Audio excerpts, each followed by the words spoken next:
好，歡迎收睇的士新聞資訊，我係希利。龍星新能源起宣布，全港首架可換電池嘅內地豪華車品牌紅旗 EQM5的士，可以喺99秒內完成換電，預計出年4月起交車。龍星已經同電池製造商巨頭寧德時代嘅子公司時代電服合作，喺本港設立換電站，預計出年4月交車時喺粉嶺、青衣、馬鞍山各區都有一間投入服務。預計到2027年底會擴至14間。今次喺香港推出嘅係右軚可換電的士版本，電池技術由內地電池龍頭寧德時代負責，保證支援未來推出嘅新技術，最高續航達500公里，可於99秒內完成換電。換電過程全部可由手機控制，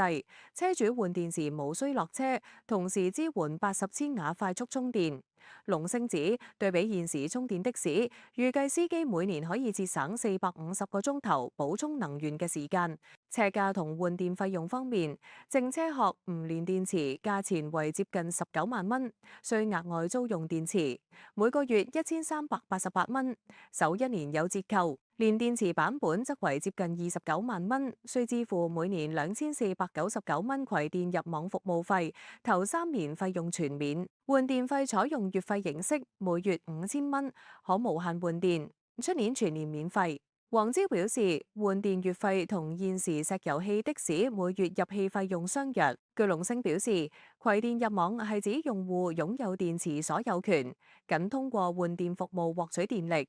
若果用戶選擇退網，可獲得同行駛里程相近嘅電池。售後服務方面，電池有5年50萬公里原廠保養，連電池版本免費延長到80萬公里。目前香港已經有10個特約維修點，位於荃灣嘅萬尺維修中心將會喺2026年2月開業。黃椒認為換電車解決咗現時的士需排隊充電或者加氣嘅問題，有助司機騰出更多時間做生意。而對於車主，電池保險、維修等會由專業電池公司負責，令保養成本降低。佢又話的士業界對反應正面，已經有大約20間車行表達有意採購新車，現已收到300架意向訂單，預計出年4月起交車，每月最多可以交100架。香港的士小巴商總會幹事馮國才以及發言人翁國豪表示，各自嘅車行都打算訂20至30部換電的士。翁國豪更對新的士表示期待，